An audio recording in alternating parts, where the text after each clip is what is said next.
ওয়েবসাইটের category page কি index করা উচিত নাকি উচিত না, এখানে দুইটা বিষয় জানা খুব ইম্পর্টেন্ট। প্রথম বিষয় হচ্ছে যে ক্যাটাগরি পেজটা কি। ক্যাটাগরি পেজ হচ্ছে যেমন দুই ধরনের ক্যাটাগরি পেজ হতে পারে, একটা হচ্ছে প্রোডাক্টের ক্যাটাগরি পেজ, আর একটা হচ্ছে ব্লগের ক্যাটাগরি পেজ।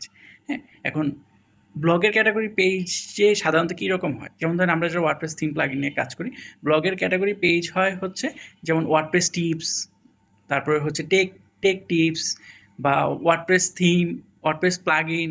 হ্যাঁ, এই ধরনের ক্যাটাগরি কিন্তু ব্লগ পেজগুলোতে থাকে। এখন ধরেন যখন আমরা একটা ব্লগ পাবলিশ করি তখন হচ্ছে এই ক্যাটাগরি, আমরা তো ব্লগের একটা ক্যাটাগরি দিই, আর্টিকেলটার ক্যাটাগরি। তো এখন ধরেন ক্যাটাগরি পেজের যদি আপনি নিজে একটু ওভারভিউ করেন যে যেমন ধরেন এইখানে একটা ক্যাটাগরি পেজ দেখেন, এই ক্যাটাগরি এই ক্যাটাগরি পেজে কি কোনো পারপাস সার্ভ করতেছে, কোনো কন্টেন্ট আছে না, শুধু ব্লগ এই ট্যাগ এই ক্যাটাগরির আন্ডারে যেই আর্টিকেলগুলো আছে এগুলো শো করতেছে। কিন্তু এই যে ব্লগের যে ক্যাটাগরি পেজটা, হ্যাঁ, স্ক্রিনে দেখা যাচ্ছে, এই ক্যাটাগরি পেজটা কিন্তু কোনো পারপাস সার্ভ করতেছে না। কিন্তু বিপরীত দিকে আপনি যদি ই কমার্সের ক্ষেত্রে চিন্তা করেন, ই কমার্সের ক্ষেত্রে কিন্তু সিনারিওটা ডিফারেন্ট।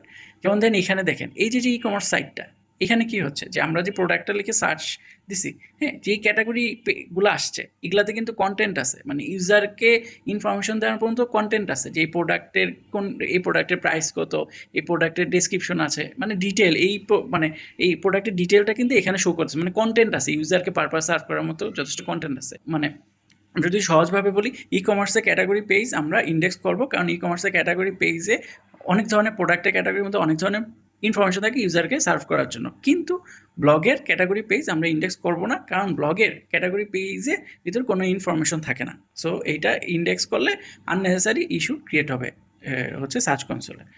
ধন্যবাদ সবাইকে।